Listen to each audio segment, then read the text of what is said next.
FC and PNFPL, the clubs where the players lined up, respectively.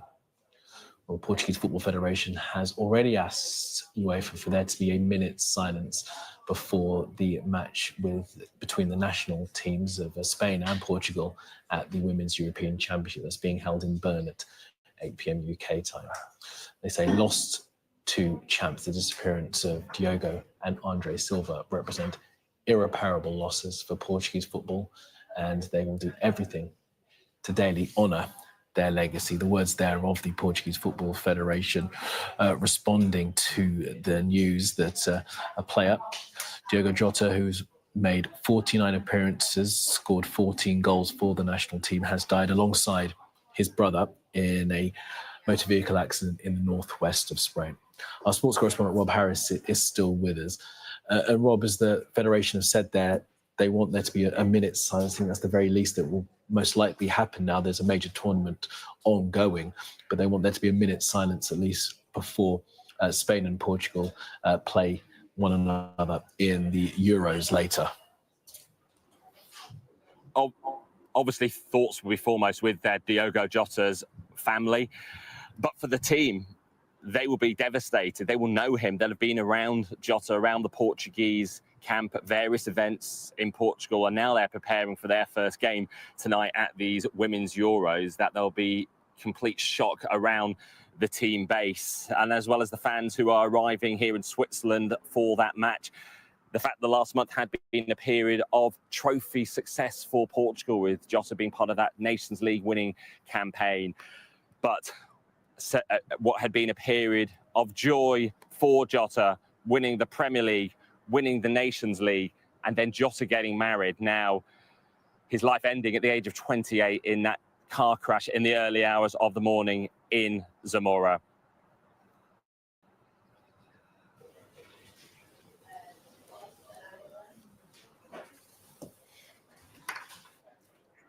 One, two, three.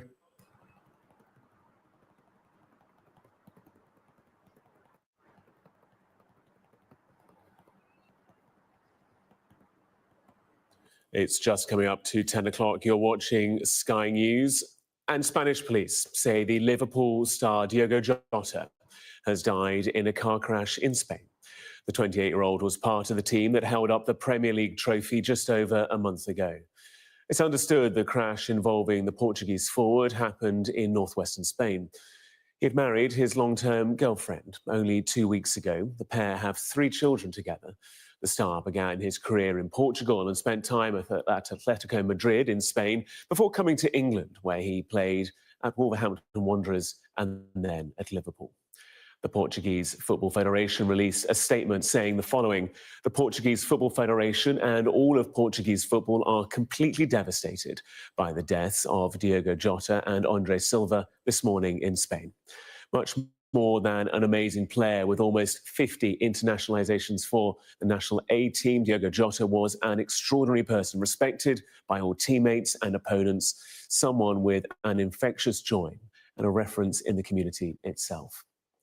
On my behalf and on the behalf of the Portuguese Football Federation, I express my deepest condolences to the family and friends of Diogo and Andre Silva, as well as Liverpool FC and FC Penafiel, the clubs where respectively lined up the players. The Portuguese Football Federation has already asked UEFA for a minute's silence this Thursday before the match of our national team with Spain in the Women's European Championship. Lost to champs, the disappearance of Diogo and Andre Silva represent irreparable losses for Portuguese football, and we will do everything to daily honour their legacy. Let's bring in our sports correspondent, Rob Harris. And Rob, for those viewers just joining us, just bring us up to speed with what we know regarding this tragic news. We've had confirmation from authorities in Spain that the Liverpool striker Diogo Jota died in a car crash at the age of 28 in the early hours of this morning.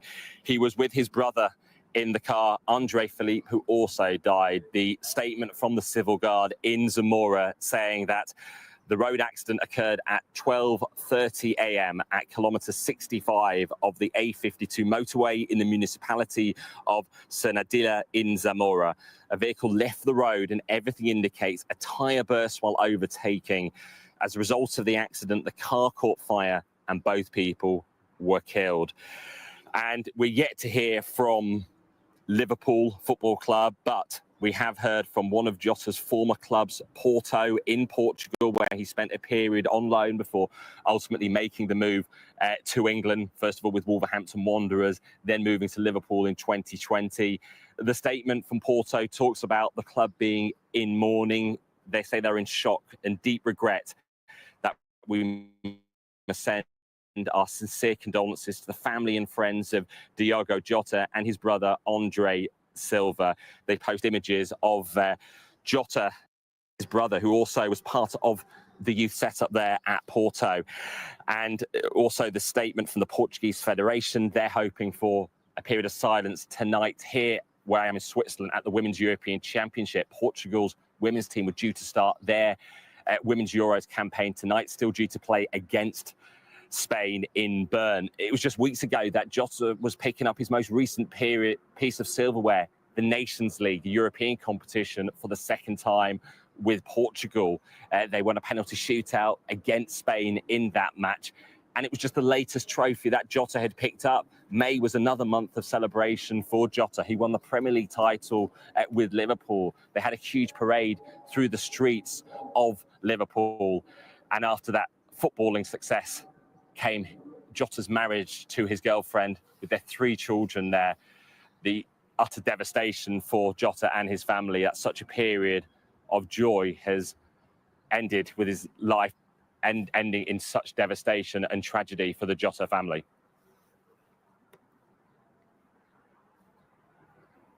Social media.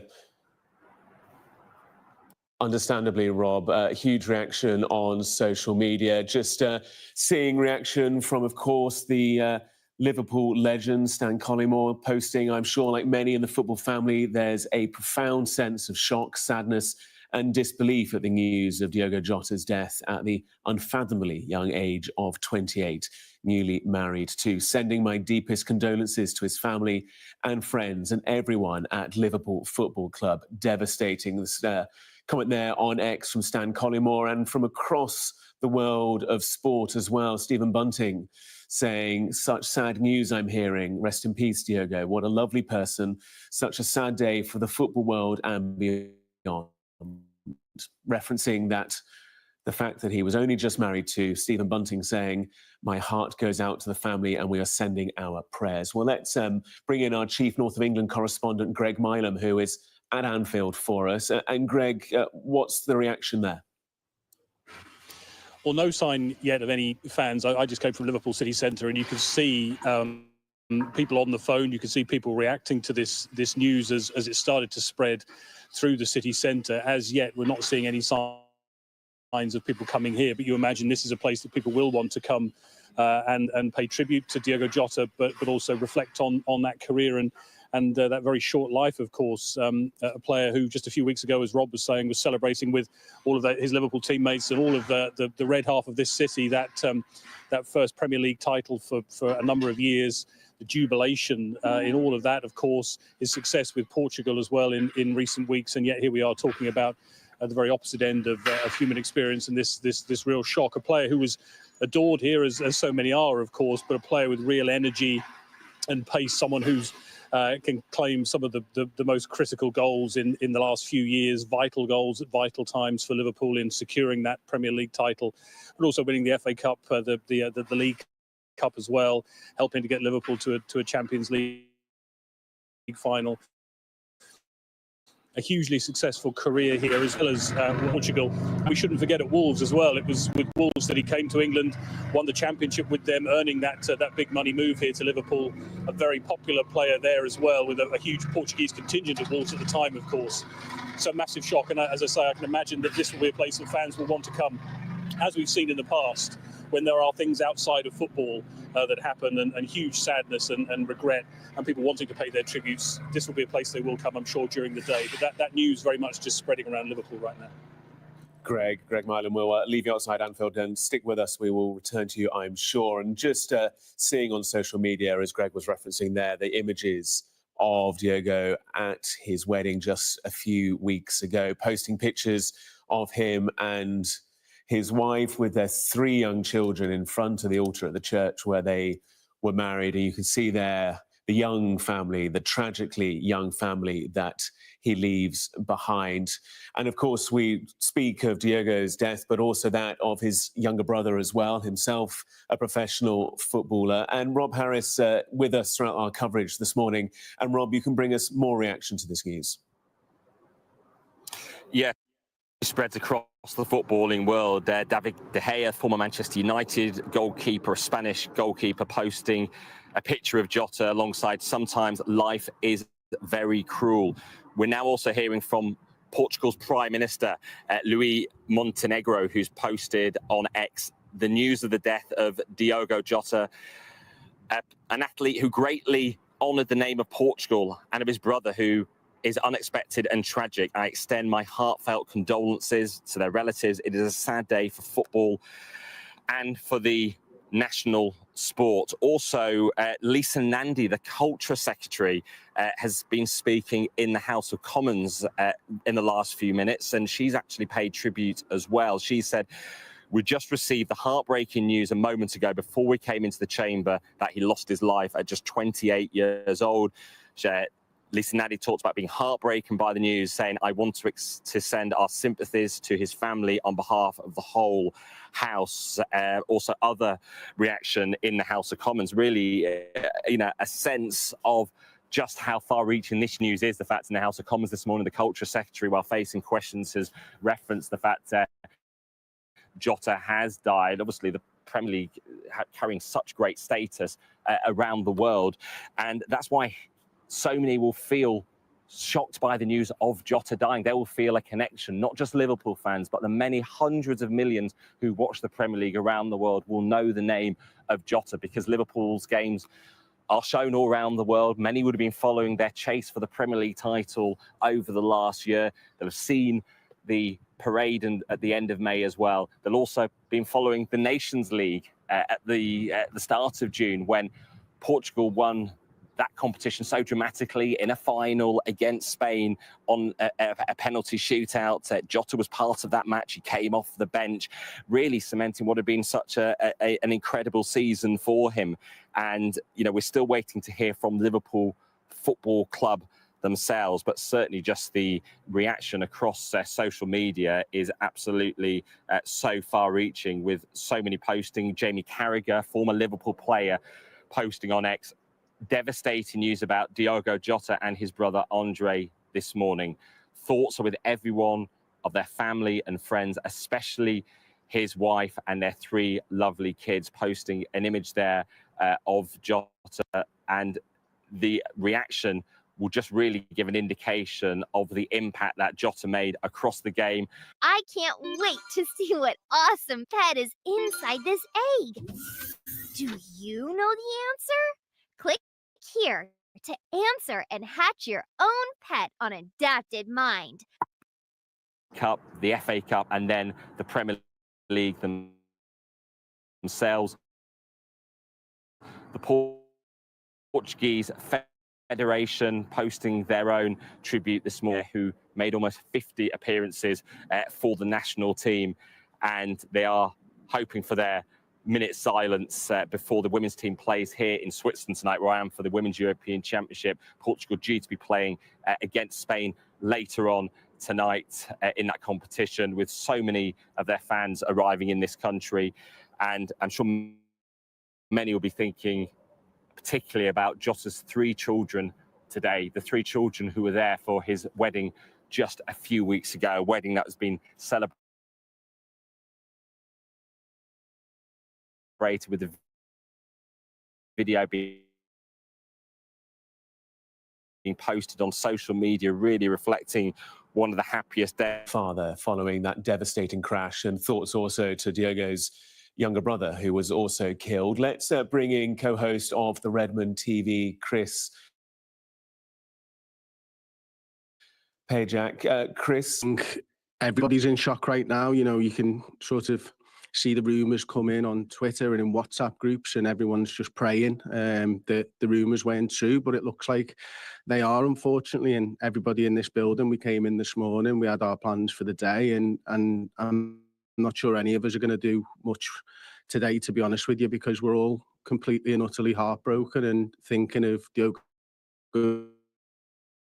Jota and his family, and you know, all those close to him, his friends, teammates, and everything. But you know, I'm thinking of Jurgen Klopp's quote really more than anything, and that is the most important of the least important things, when he was talking about football. And you know, that quote, I think, suggests that in genuine times of hardship and crisis, the football world will come together, and you can see that now. I've had texts from Everton fans and Manchester United fans, and we've seen the outpouring of emotion. But I think, yeah, we're just all in shock. Jota joined Liverpool in 2020. Talk to us about his impact for the side over the last 5 years, and obviously the high of the last season. Well, yeah, I mean, obviously when he came in, we had Sadio Mane, Roberto Firmino, and Mo Salah, and you know, three fantastic forwards for Liverpool. Jota was brought in from Wolves, relatively modest fee by today's numbers, even of around £40 million, and was able to come in and score crucial goals. Probably, I think maybe his last goal was actually an Anfield winner against Everton Football Club, which set us up to be able to win that game at home against Tottenham, which brought home number 20. So, I mean, we followed him and his teammates all around the world. We've supported him. We've interviewed Diogo on this show. It was a genuine breath of fresh air to be around. Played the game the right way with a smile on his face. Loved football, loved Liverpool, loved the fans, and you know, clearly I'm sure a good father and a family person as well. As you can see the joy on the faces of those recent photographs, and you know, you just feel so sorry for the family, because as I said before, you know, football is a sport of great passion, but when it comes to moments like these, you know, it's incredible to see the entire football family come together. It is so notable looking through his Instagram feed. There are two things in Diogo's life. There was football and there was his family. And there are the images from the 1st of January, him and his wife with their 3 children, their 3 dogs, all dressed in matching outfits, the same for Christmas as well. And it is the tragic loss, not just for football, but for his 3 young children as well. Yeah, as a father of 2 myself, you know, I you know, it sometimes comes to you late at night, doesn't it, that you don't want to be the first to go. You want to be the one to deal with that heartache yourself. Unfortunately, I'm sure Jota will have thought exactly the same way, but it's not gone like that for him. So I pray for his family. I pray for them to have the strength to get through this time. And I know that, you know, Liverpool fans and football fans in general will be thinking about them at all times. I'm sure something will be done to try and ease the pain of an incredible loss for those people. But, you know, they'll never walk alone, really, will they? And you know, as I say, I feel so sorry for those young kids, because growing up without a father must be one of the hardest things in the world, and especially a father as good a person as Diogo Jota was. You can hear the emotion, the impact in your voice there. Talk to us about Diogo's relationship with the fans at Liverpool, with the people that have those season tickets, that pack the stands, that back their side, not just during his time playing for the club, but for their entire lives. What's his connection been like? It's funny with Liverpool sometimes, isn't it? Because, you know, we love people who show endeavour on the football field, who show that willingness to win. And you know, we're blessed to have players who play the right way in our eyes, but are also skillful enough to be able to make a real difference on the pitch. And you could see that difference, and you could see that connection between Jota and the fans on a weekly basis. You know, he'd always be there clapping the fans at the end of the game. You could see when he scored a goal, the joy and the emotion, but not just of himself, but of his teammates for him, because, you know, not a completely regular starter due to unfortunate injuries and stuff, but a guy who I think put the team first, and in a game full of big egos and, you know, a lot of alpha males in men's football, certainly, to see somebody who puts the team first and is able to recognise their role in providing joy for fans. It is a joy to, it was a joy to watch, and I'm absolutely gutted I'll never get to see him play again. He was someone that we'll always be very proud of as Liverpool fans, and as I say, he gave us some of the greatest moments of our supporting lives. You know, we waited 35 years to see us lift that Premier League trophy in front of fans, and Diogo was a bigger part of that as anybody, because he was a teammate. You are going to, I'm sure, cover this tragic story with your colleagues on Redmond TV. What will you be saying? What will be the highlights from those 5 years, those games, those goals that you'll be bringing together? A late winner in a 4-3 win over Spurs in 2023. He scored a hat-trick in Atalanta away from home in 2020 in a 5-0 win. A League Cup semi-final, he scored both goals against Arsenal. I mentioned the Everton winner last season at Anfield. And they'll be the things that we'll be thinking of, but it's not only, you know, us talking about Diogo today and hopefully doing it in the right way, but it's also being there to support other Liverpool fans and fans of any club if they want to watch, for them to share their special moments. And because everybody watches and takes in football in a different light, and everybody reacts to situations in a different way, so if we can help one person get through it with a video that we make today, then I'll be immensely proud. I'm sure you will, Chris. I'm very sure you will. And just looking at the stats for your side, in the Premier League alone, 123 appearances, 47 goals, 14 assists, a win ratio of 65%. You can just see the impact that he had, not just on you as individuals, but on the pitch and for the side and for the club. Yeah, he'll be sorely missed as a football player and an impact player, of course, for Liverpool. But I'm sure, you know, I'll reach out to anybody who plays or coaches or works at Liverpool Football Club right now. I'm sure his impact off the pitch will be felt the most, and that's a measure of the man, isn't it? Because, as I said at the start of this, you know, football is the most important of the least important things, and I'm sure there'll be a lot of Liverpool fans, coaches, players, staff, whatever, in a tough way today. And, you know, we'll all be reflecting on the time that Diogo has been with us. And that will take some time to get over, I suppose, because he was such a good player for us. And it's worth just taking a moment to reflect as well, also his national appearances and the fact that at 8 o'clock this evening in the Women's Euros, Spain and Portugal are set to play against each other, and the impact of the news of his death on those sides will be profound, I'm sure. I'm sure it will do, yeah. And you know, I hope that UEFA do the right thing and maybe postpone the game in some way, or because there'll be, I'm sure, a lot of people in that Portuguese national side that won't be up to it today. And, you know, and again, I just hope that UEFA do the right thing. And you can see how big a news it is in Portugal, can't you? Obviously, I've been watching Sky News myself this morning, and you know, you can see all the words that people have said about Diogo. So I'm sure it'll be incredibly difficult for them, and I wouldn't like to see them be put through playing today of all days. Chris, we really appreciate you sharing your time and your thoughts and memories with us. Chris Pajak from Redmond TV, good to have you with us, and all the best for the rest of the day as well. Thanks, Gareth. Now then, Lisa Nandy, the Culture Secretary, has been paying tribute to Diogo Jota. Let's bring it to you. This was from a few moments ago in the House of Commons. Speaker. Jota.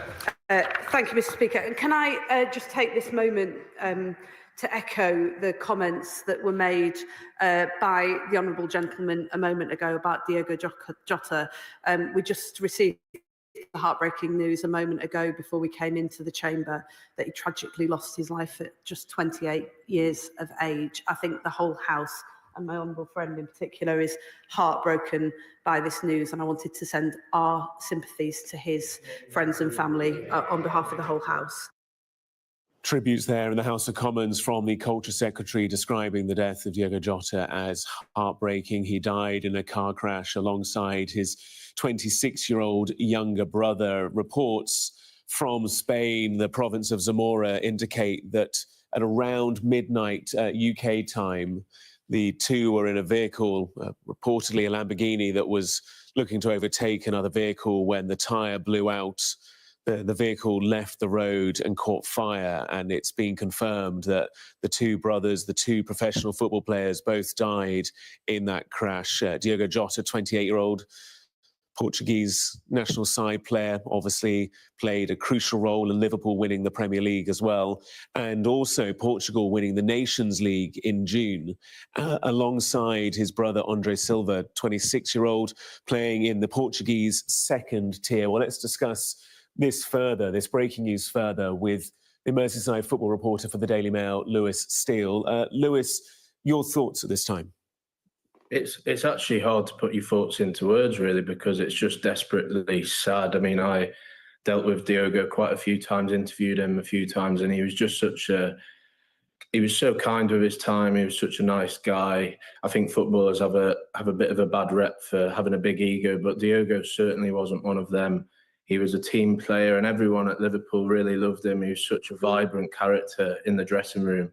And it's just such a massive loss for the world of sport and Liverpool in particular.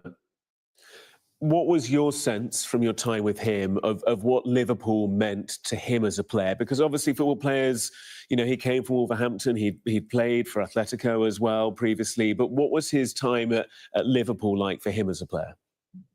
He's loved his time at Liverpool. They won the league last season, the season just gone, and I remember a scene at the end of that after they won the league where the cop was singing his name and he had a scarf and he was swinging it around his head, and he just looked like he was just in love with Liverpool. The fans were in love with him. They have their own song for him. A great footballer, but more than that, a great person, and he's just going to be absolutely missed by everyone in the dressing room, the catering staff, everyone at the building is going to be in mourning this morning. It's a terrible loss for football.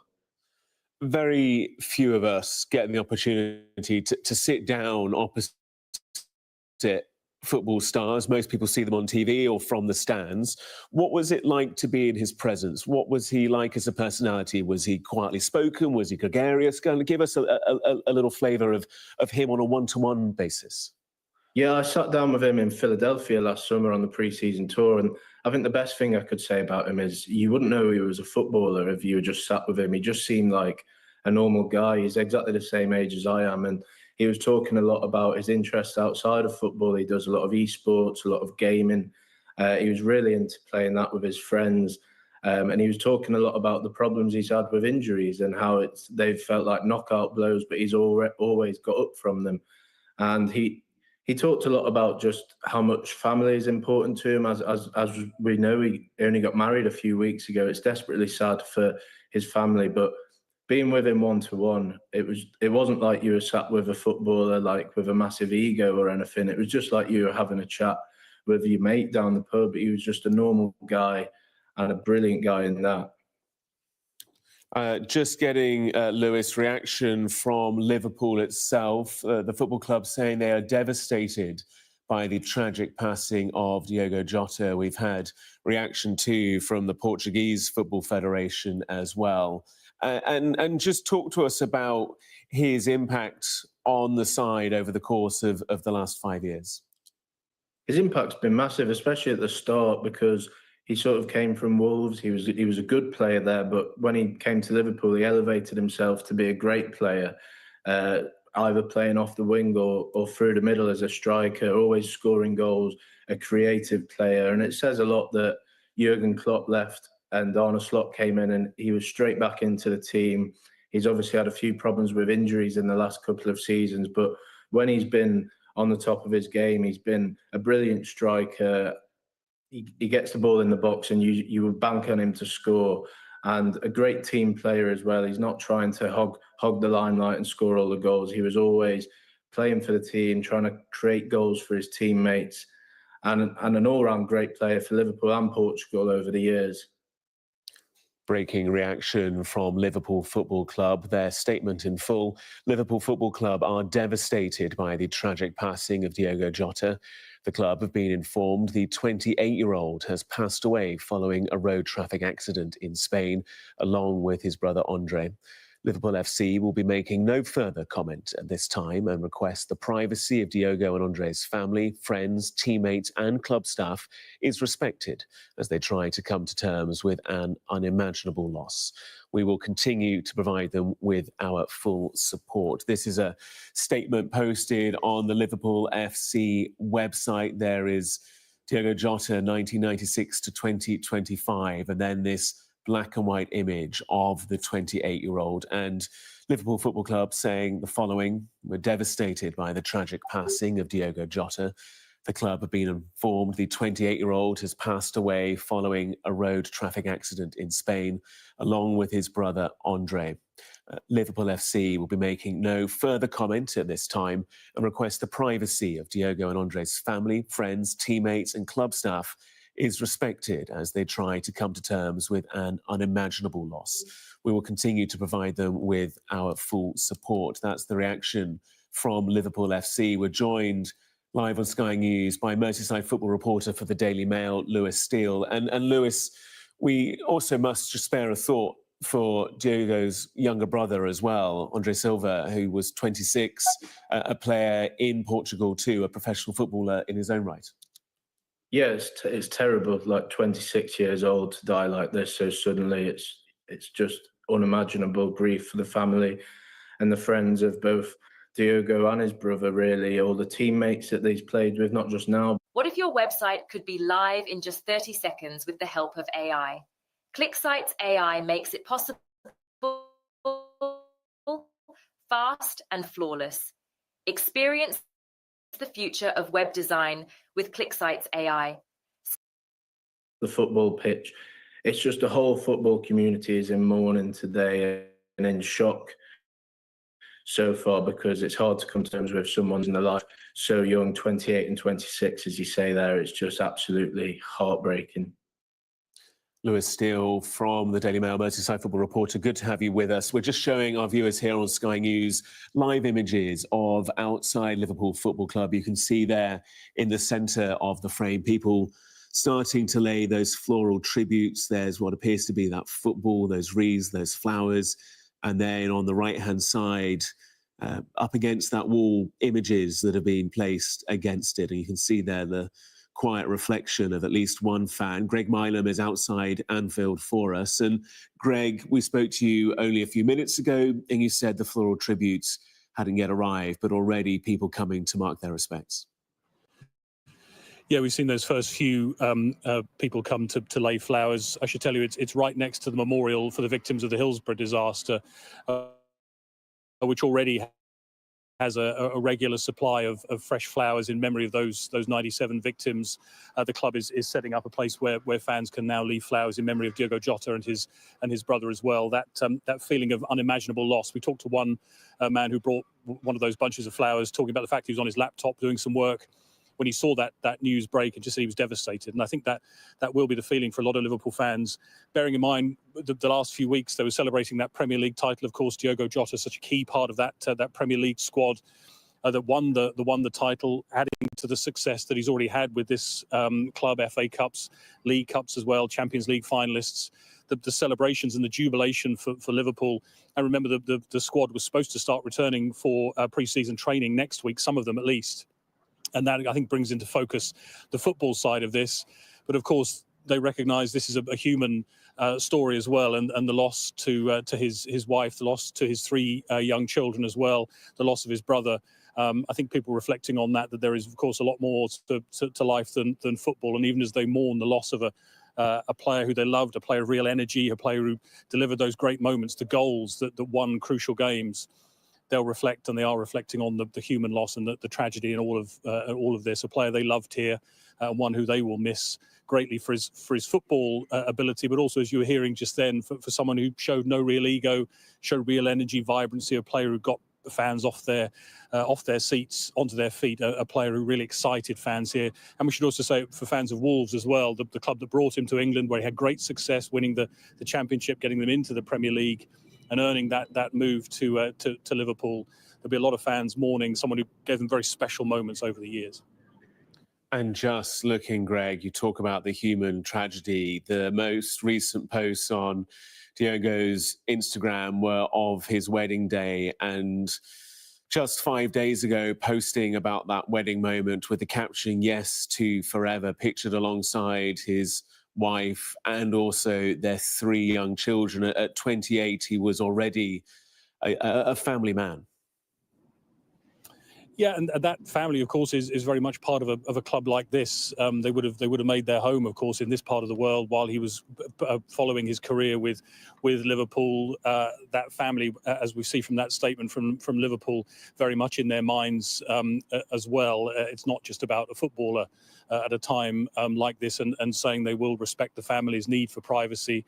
They're, of course, grieving in a way that goes way beyond anything to do with football. But I think that for the city, and I mentioned that Hillsborough Memorial, it's a city, of course, that knows about tragedy connected to this football club. It knows the pain that can come with that and the need to mourn and reflect and respect. And I think for fans of Liverpool, that is one of these moments. It's a very sombre atmosphere. It's not many people at the moment. I'm sure during the day there will be more. But a very sombre mood around this stadium, famous old stadium, in a season where they've been celebrating, and where Diogo Jota, of course, was celebrating victory with the Portuguese team in the Nations League as well. Extraordinarily successful last few weeks for Diogo Jota and his teammates, and now instead we're talking about this instead. And just seeing in the last minute or so on the other side of the Mersey, Everton posting on X, everyone at Everton is deeply saddened by the tragic passing of Diogo Jota and his brother. Our thoughts are with their family and friends at this sad time. Everton also posting a black and white image of Diogo just looking off to the side of the camera. And it's moments like this, isn't it, Greg, where club rivalries are put to one side, Chelsea FC as well paying tribute, and the world of football coming together. Yeah, and particularly in this city where, of course, families are divided between red and blue. It's a pretty good-natured rivalry that existed for decades. Of course, Everton used to play just across the park here, Stanley Park. They've moved to that new stadium, or will move to that new stadium in the new season. But it shows the connection that there is between these two clubs, going back decades and going back through some of those very difficult moments for this club and its fans over the years. I think that is the feeling. Of course, we're in the off-season. Clubs are not playing Premier League games at the moment. This place, of course, normally around the season will be thronging with fans. It's a very different atmosphere in the summer. There's work going on. There's barriers going up and going down for other events here. But this brings into sharp focus what life is about for everyone, of course. And although it's someone who's extremely famous, extremely successful, and was really taken to their hearts here, I think that a lot of people focusing on the loss of a 28-year-old man and his brother, we should remember as well, and the loss to their family that they are dealing with, even as people reflect and look back on a very successful footballing career, just one part of Diogo Jota's life. Just a reminder, if you scan that QR code that appears from time to time on the screen, it will take you to the live page, bringing together a reaction and also a reflection on the tragic news of the death of Diogo Jota and his younger brother, also a professional footballer playing in the Portuguese second tier. The two of them confirmed to have died following a road traffic accident in Spain, close to the border between Spain and Portugal in the province of Zamora. Police say that the incident occurred around 12:30 a.m.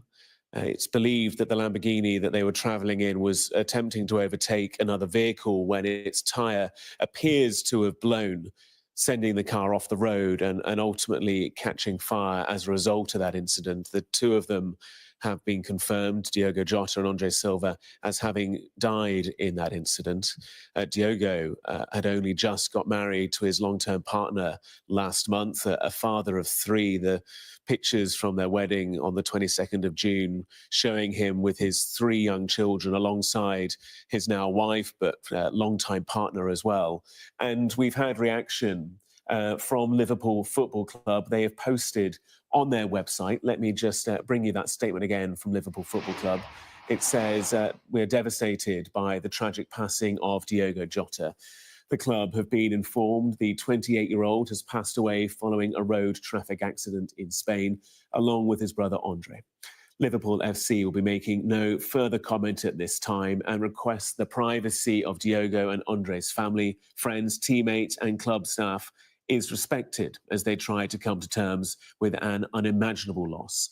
We will continue to provide them with our full support. That their reaction from Liverpool Football Club. We also had reaction in the Commons from Lisa Nandy, the Culture Secretary, paying tribute there, saying that it was heartbreaking news to come to the chamber to discover that Diogo Jota had tragically lost his life at 28 years of age. Lisa Nandy going on to say, I think the whole House is heartbroken by this news, and I want to extend our sympathies to his friends and family on behalf of the whole House, referring there, of course, to the Commons. Talking of the Commons, I do just want to put on your radar that we will be hearing from the Prime Minister on matters regarding the NHS. We'll bring that to you when it happens. But at the meantime, I want to continue our focus on this tragic news of the death of the Liverpool footballer and forward Diogo Jota. Of course, joining the side in 2020, he's played for them for 5 years, joined from Wolverhampton. Transfer was just over £40 million, a figure that these days would appear small, but one that brought him to the side, and he's got many fans, of course, across Anfield. Greg Milam is there with one of them. Greg. Yeah, I've got a couple of fans actually who came here to lay flowers at the what is now a growing memorial to Diogo Jota. Gary and Ronnie, thanks for talking to us a difficult morning. What did you think, Ronnie, when you heard the news this morning? One word that I can think that's making me sad at the moment. It's just devastating, absolute devastation. For the player he was and is, it's just unbelievable news. I just can't think of anything else. Gary, what did he mean as a player to Liverpool fans? He was, I mean, the way he played football with a smile on his face all the time, he was the epitome of enjoying what you do. Every time he went out on the pitch, he gave us all for us. And you don't know these people personally, but when you do lose somebody in this fashion, it's devastating. It's going to affect everybody. It's like losing somebody that's really, really close to you. And football pales into insignificance in times like this. He leaves 3 children, a wife, his brothers passed away with him, his poor mother and father, what they must be going through. I mean, it's just absolutely devastating. It's unbelievable. It is, and we're talking a few weeks after the greatest moment in recent years for this club, winning the Nations League with Portugal. I mean, it's hard to put that into words. It is. They always dream of winning what they want to win. They want to win everything. And he was one of the players that wanted to win everything. Yeah, it's just unbearable. How do you think the club remembers, reflects on as a player like this? After a time of sadness and reflection, you have to fight in his memory, and you have to go and try and get back to what he'd want us to be and go and win as many things as we can in his memory. Gary, Ronnie, thanks very much for talking to us this morning. I think reflecting the views of many fans using that word devastated, the club's words unimaginable loss, talking about the death of Diogo Jota alongside his brother, of course, in that car in Spain, and more fans coming down here to Anfield to lay their tributes today. Greg, outside Anfield, and we could just see those fans paying those tributes, laying those flowers behind you. We've had reaction from across the world of sport, naturally, from Liverpool legends such as Stan Collymore through to club sides themselves. We've had reaction from his club, from Everton, from Chelsea as well, posting on social media. It is wall-to-wall sadness and shock, I think it's fair to say. Manchester City, everyone at Manchester City is shocked and saddened to learn about the devastating news regarding the passing of Diogo Jota. We send our heartfelt condolences to his family and friends and everyone at Liverpool Football Club at this difficult time. Rest in peace, Diogo. And there is a picture of Diogo arm in arm with Bernardo, two of them embracing there. Jamie Carragher, devastating news about Diogo Jota and his brother Andre this morning. Thoughts with them of their kids. Reaction as well from so many fans, and the post from Diogo Jota on Instagram of his wedding acknowledges the fact that he had just got married and has those 3 young children. More on that story as it develops, but I do just want to take you now to the Health Secretary, Wes Streeting, who is making an address regarding the future of the NHS, the government making its 10-year plan for the health service. Wes Streeting speaking in East London. Let's take a listen. On fairness, that everyone in our country deserves to receive the care you need, not just the care you can afford. It enshrined in law and in the service itself our collective conviction that healthcare is not a privilege to be bought and sold, but a right to be cherished and protected.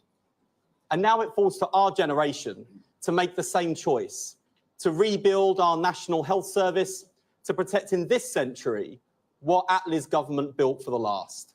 High quality healthcare, not according to wealth, but according to need. That is the driving mission of our 10-year plan. Now, we know there are those on the right who are willing us to fail. There have always been those who whispered that the NHS is a burden, too expensive, inferior to the market. And today, those voices grow louder, exploiting the crisis in our NHS in order to dismantle it. They say that universal healthcare could be afforded in the 20th century, but not in the 21st. This Labour government rejects their pessimism. So does the public. But that is the choice. It really is change or bust, and we choose change. Over the past 8 months, we've led the biggest conversation about the future of our health service in history. We engaged more than 1 million people, with 250,000 sharing their experiences and their ideas.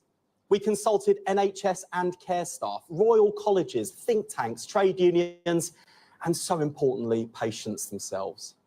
No one defends the status quo. Now, I'm sometimes told that NHS staff are resistant to change. On the contrary, they are crying out for it. They're the ones who have to suffer the moral injury of seeing their patients treated in unfit conditions. And they're also the ones that are driving the innovation on the front line. And so their fingerprints are all over this plan. The public are desperate for change too. Each of us has our own story about the NHS and the difference it's made to our own lives. And we also know the consequences of failure. That's why we can't afford to fail.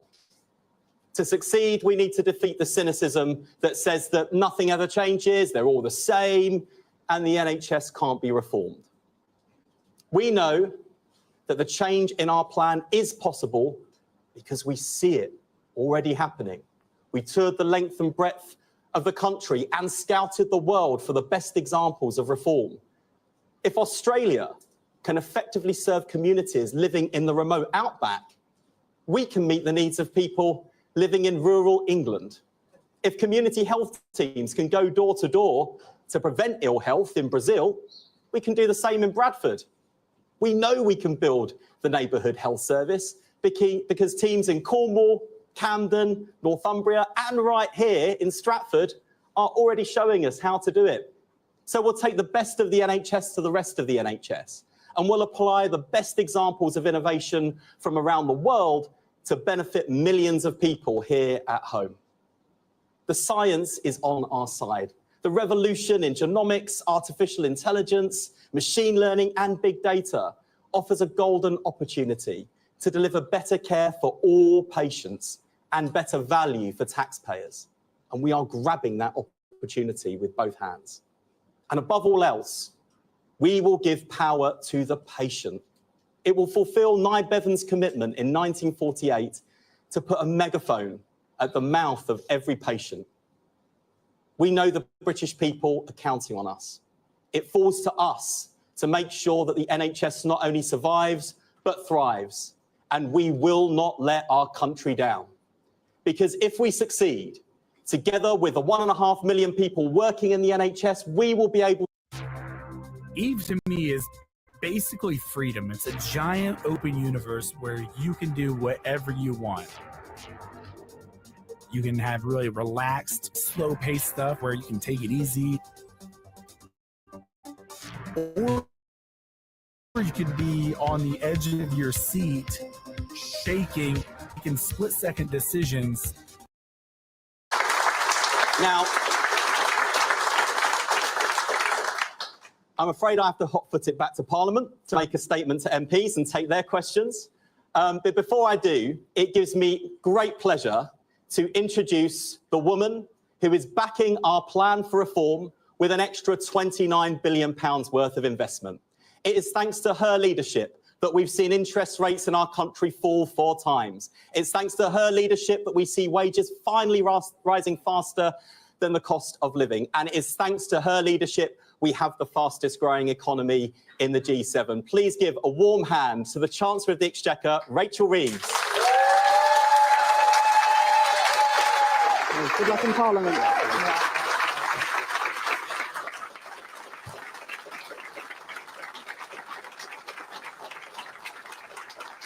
Thank you. Thank you very much. It's great to be here today. Thank you, Wes, and it's great to be here today also with you, Kia. And today, of course, is the eve of the 77th birthday of our National Health Service. A service, as Wes said, that was created by a Labour government. It was protected by a Labour government in 1997, and we will now be the government that saved our National Health Service. Our 10-year plan will get our NHS back on its feet and make it fit for the future, led by our fantastic NHS staff, and a huge thank you to every single one of you.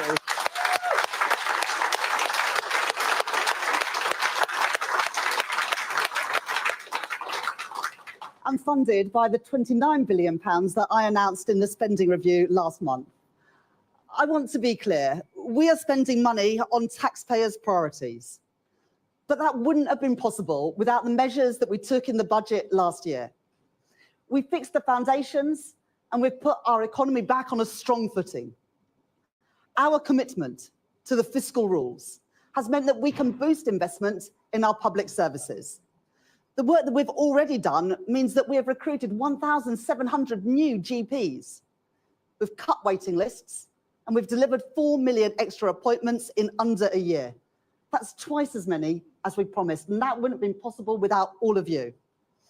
Making this country fairer for those who have paid in all their lives by guaranteeing that the NHS will be there when they need it. That's vital for the millions of people who rely on our NHS. But it's also vital for our nation's finances, because if people have timely treatment, they'll be able to return to work. If NHS staff don't have to spend all their time on endless admin and bureaucracy, then they're free to focus on the care that they are so good at delivering. And if we can prevent illness taking root in the first place, we can save on costly treatment, as well as the huge pain and heartbreak later down the line. So this is the right way forward. Good for the health of our nation and good for the health of our nation's finances. This government will always deliver on the priorities of ordinary working people.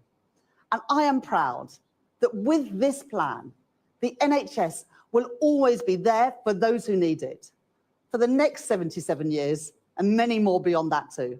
Thank you very much.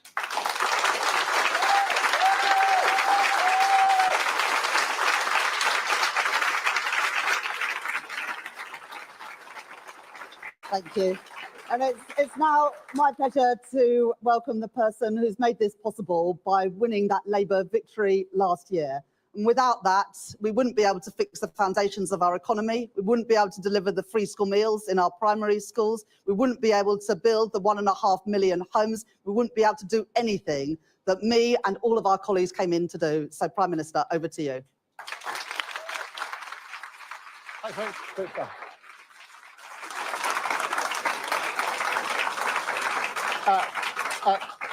Thank you, Rachel. Thank you, Wes. And thank you, Denise. Where's Denise gone? Denise, come and sit down with us.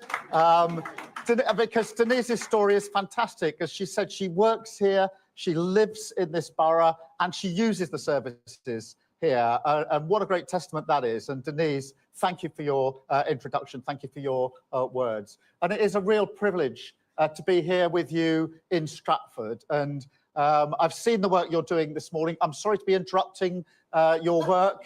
I do understand how hard it is. My mum worked in the NHS. She was a nurse and a very proud nurse with it. My sister worked in the NHS, and my wife still works in the NHS in one of the big London hospitals. So I do understand what you do, how you do it, and what you put in, and why you do it as well. And so let me start by saying a big thank you to all of you for what you do. And if I may, through you, to say thank you to all the NHS staff right across the country who do what they do as public servants because they care about treating and caring for other people.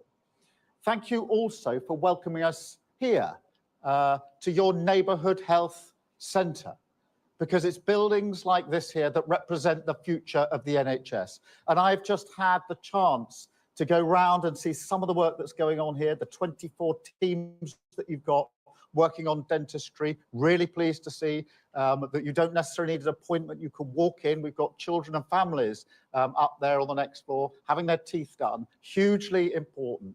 And that's what a neighbourhood health service can do, working in partnership with the people that it serves. And Denise, you're the embodiment of that. Power and control in their hands, care closer to their community, services organised around their lives. But look, I'll say a bit more about the future in a minute. But it is important that we go back a year to the NHS as it was left by the last government, with record waiting lists, the lowest ever satisfaction. And I know the toll that that takes on staff who work so hard. 100,000 children waiting more than 6 hours in A&E. Now, I'm not going to stand here and say everything is perfect now. We have a lot more work to do, and we will do it. But let's be under no illusions. Because of the fair choices that we made, the tough Labour decisions we made, the future already looks better for our NHS. And that is the story of this government in a nutshell.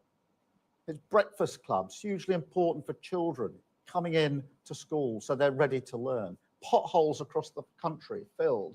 Fuel duty frozen. 4 interest rate cuts, hugely important for mortgage holders. Setting up Great British Energy. Levelling up workers' rights. Record investment in affordable housing. Infrastructure the length and breadth of our country. It's all down to the foundation we laid this year. All down to the path of renewal that we chose, the decisions made by the Chancellor, by Rachel Reeves, which mean we can invest record amounts in the NHS.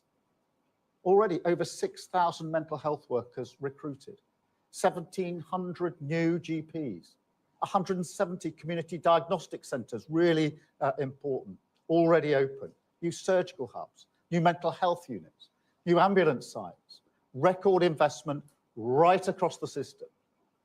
And because of all that, the results are crystal clear. At the last election a year ago, we promised 2 million extra appointments in the NHS in the first year of a Labour government. We've now delivered 4 million extra appointments, and that's thanks to all your hard work and that of your colleagues. 4 million. That's a record amount for any single year ever. And I want to thank you all for the part that you have played in that. That is what change looks like. A promise made and a promise delivered.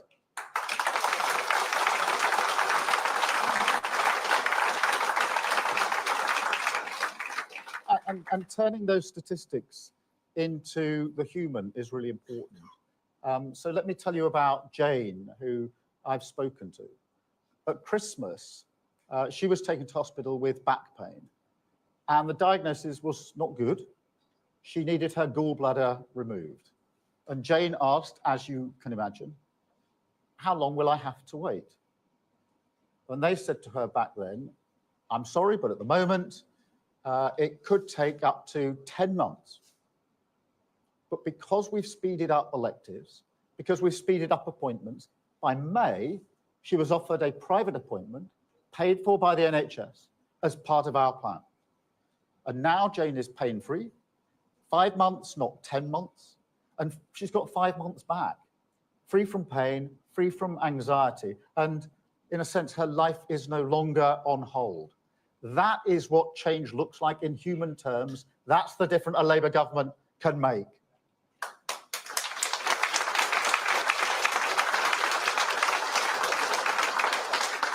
But we have to keep going.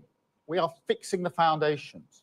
We made choices that no other government would make, and we're starting to repair the damage that's done to the NHS and public health through COVID on austerity. But reform, what we're talking about today, isn't just about fixing problems. It's also about seizing opportunities. And the way I see it, there's an opportunity here, because the NHS is at a turning point in its history. We're an older society now. Disease has changed. Conditions are chronic, they're long-term. They need to be managed. And that means we need to reform the NHS to make it fit for the future. And with the technology that is available to us now, we have an unprecedented chance to do that, to make care better, to transform the relationship between people and the state, to give patients more power and control. And this is about fairness. Millions of people across Britain no longer feel that they get a fair deal. And it's starting to affect the pride, the hope, the optimism that they have in this great country. And our job is to change that.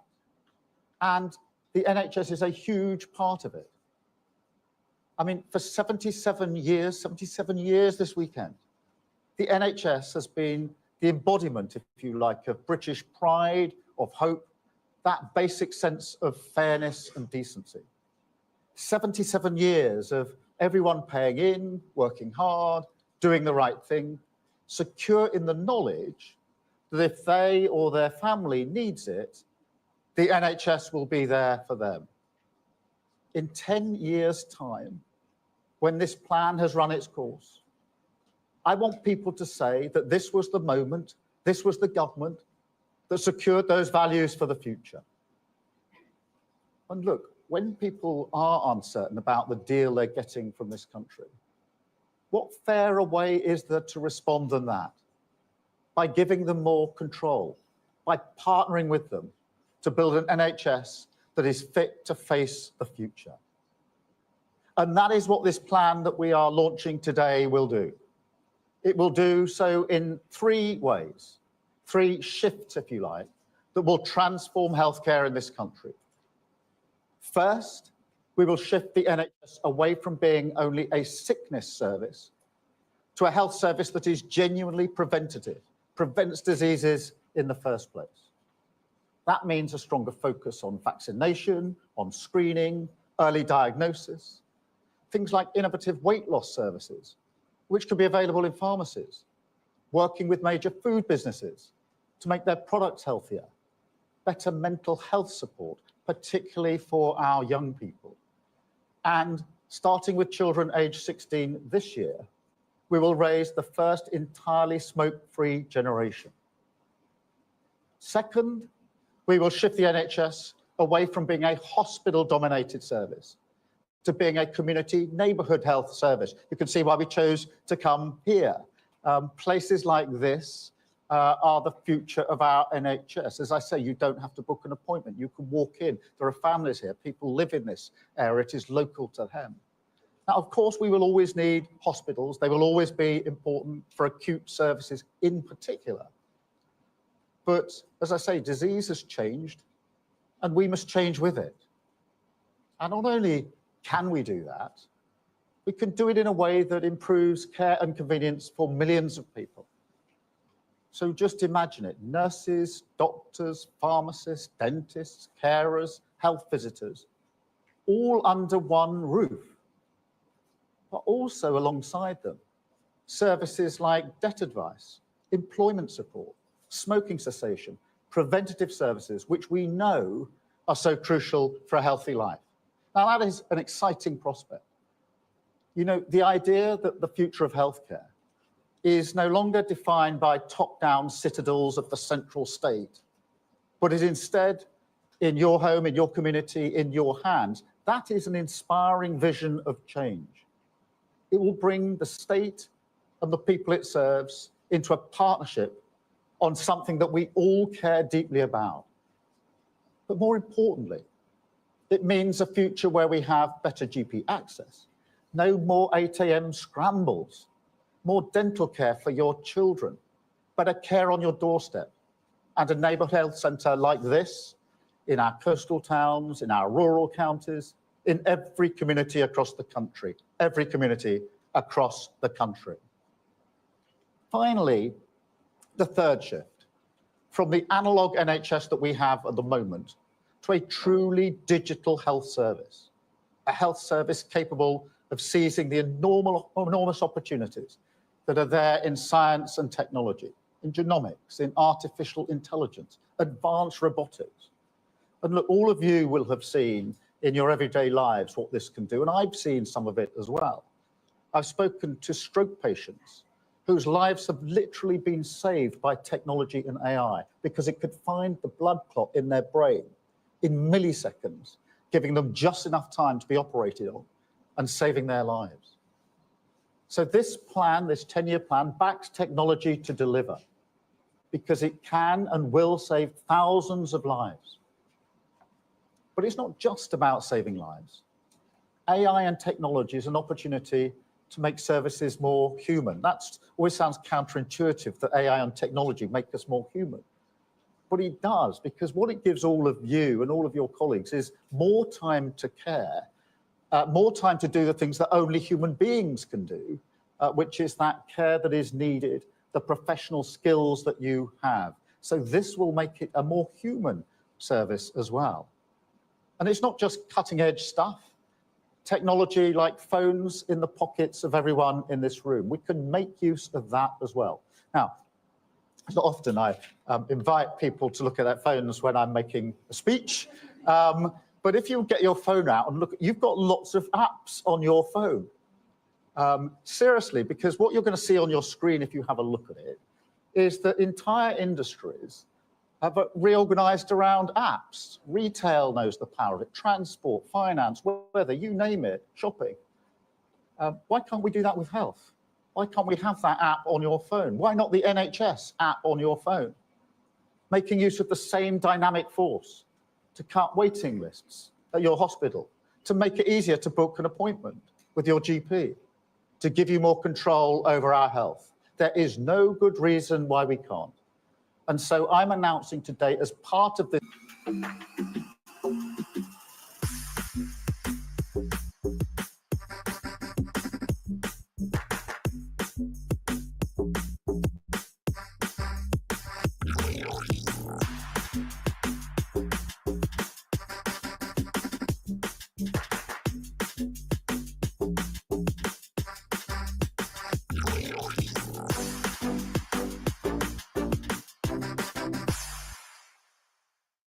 Guiding you perhaps to local charities or businesses that can improve your well-being. And perhaps most importantly, holding all healthcare data in an easily accessible single patient record. Now, don't underestimate just how important that is. I've been up to Alderhay Hospital in Liverpool many times. It's a children's hospital. It's a brilliant hospital. And one of the times I was there, I went onto the ward where particularly young children were having heart surgery. I have to tell you, it was really humbling, both seeing what the children were going through and what the professional staff were doing. And when I went into a particular ward, I saw a 2-year-old boy who had just had major heart surgery. It's an incredible thing to see. And I spoke to his parents, who were, as you would expect, at his bedside, where they'd been throughout. And one of the things they raised with me is the distress that they felt, that they had to go through every condition he'd had and what happened to him, how it impacted him over and over and over again, when they went to Blackpool, when they went to Liverpool, when they got to Alderhay. And they were actually welling up, telling me, it's a really difficult story for us. This is really hard. We don't want to keep on having to repeat it. Why couldn't it have been recorded in some accessible form the first time round? And I will remember their faces and that story they told me for very, very long. And there are other examples as well. That red book that every parent gets when they have a child, why can't that be digital? There's no good reason. And so that is exactly what we will do. We will turn this app into a new front door for the entire NHS, a reformed, modernised and renewed neighbourhood health service. So that is the plan that we will launch today. That is the change we will deliver, the difference a Labour government makes. The NHS on its feet, facing the future, delivering fairness and security for working people. Thank you so much. Thank you. Thank you. Thank you.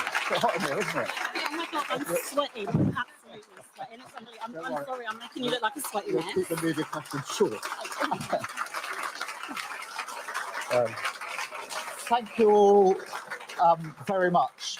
I'm going to take a number of questions from the media now. We're going to keep them relatively short and free because the staff are getting very hot.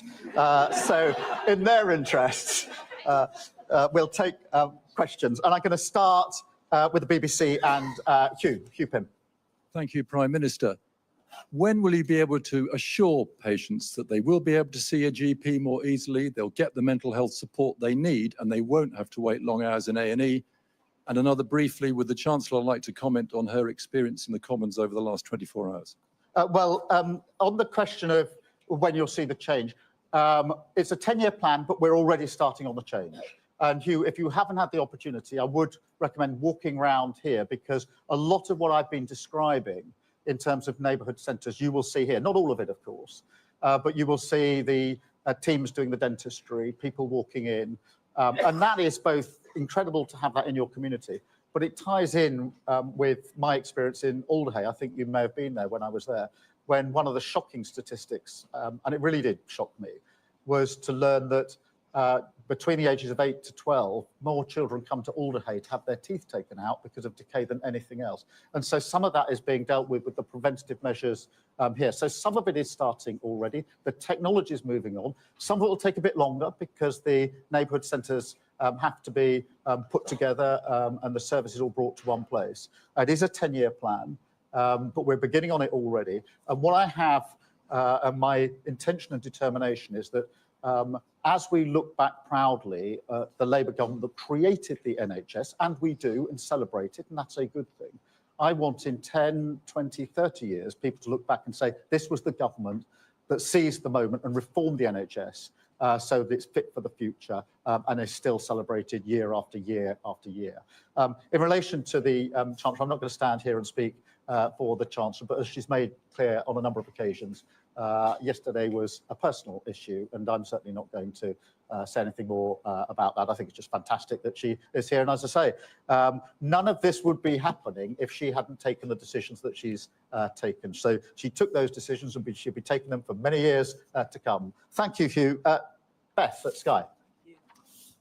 Thank you, Prime Minister. Beth Rigby, Sky News. PM, your first-year anniversary has been marked by a self-inflicted shambles over welfare that's left you and your Chancellor wounded. You've U-turned on your reforms, your MPs don't trust you, and markets worry that you've lost resolve on fiscal discipline. It's the epitome, isn't it, of sticking past politics and chaos that you promised voters you would end. You say it's what you intend to do to rebuild your trust and authority in your party. And if I may, I know it's long, sorry. Chancellor, first, it's really good to see you today. It's really good to see you here. But Prime Minister, I have to ask you, on a human level, people were shocked and baffled that in the Commons yesterday, you did not offer your Chancellor your support. Was it because you didn't see what was happening, or did you not know what to do? Thank you. Well, Beth, let me just clear that up straight away. I didn't appreciate what was happening because